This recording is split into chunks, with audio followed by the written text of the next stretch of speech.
you. Good morning. So glad to be here. Thank you for the invitation. This morning, I am not taking you to the top of Mount Everest. We are climbing together. There's a big difference. So I hope you will notice this morning, I am telling your story.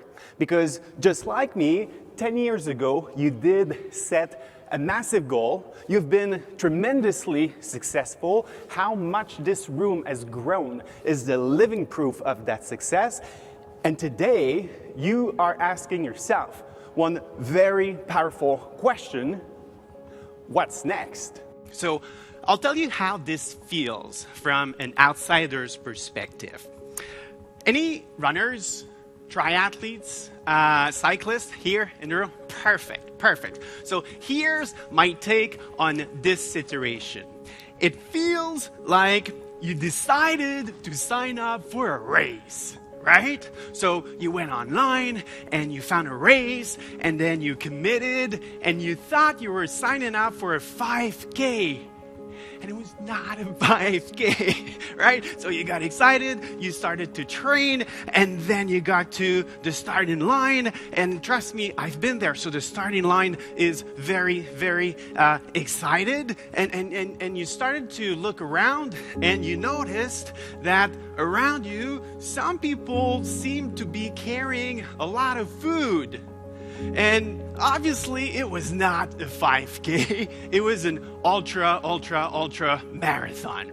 So as I'm taking you all the way to the top of Mount Everest, that was my dream. That was my big goal. When I was climbing in trees as a kid in Quebec City, that's what I was dreaming about. So as I am taking you to the top, what I want to do is share the lessons that I've learned to achieve big, extraordinary goals. And the first thing I'm going to say, achieving big goals is always going to start with the firm belief that it's possible. And by experiencing the same story together, I really hope that we're going to build this belief together.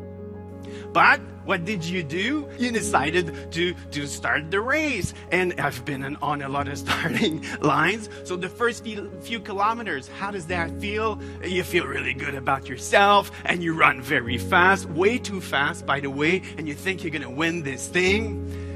Now, getting to the top was about a few things.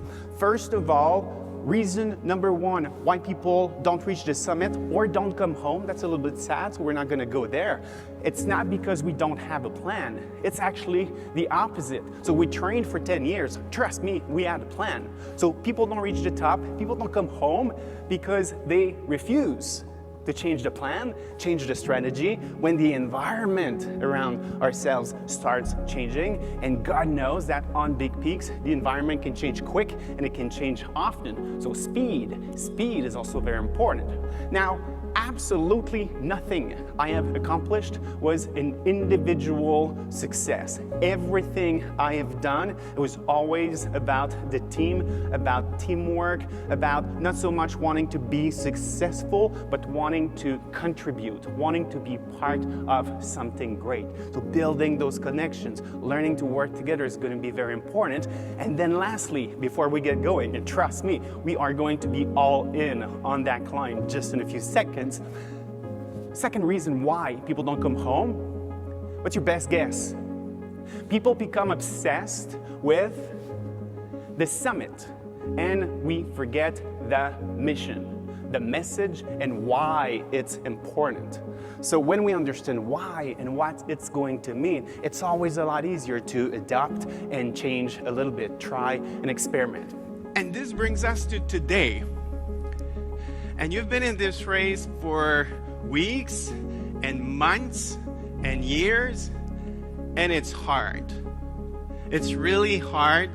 It hurts. It's not easy. And I'll tell you what the toughest part is. Again, I've been there. Trust me.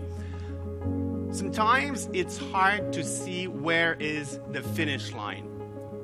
Sometimes we don't even know where is the finish line, when we'll see it. So why am I here today? Well, what I want to do is share my journey, speak with my heart, focus not on what I've done, but on what I've learned, so that together we can continue to master the art of embracing change every single day, past, current, upcoming changes, and then continue to work as one team, one unit, so that we can win the long game together.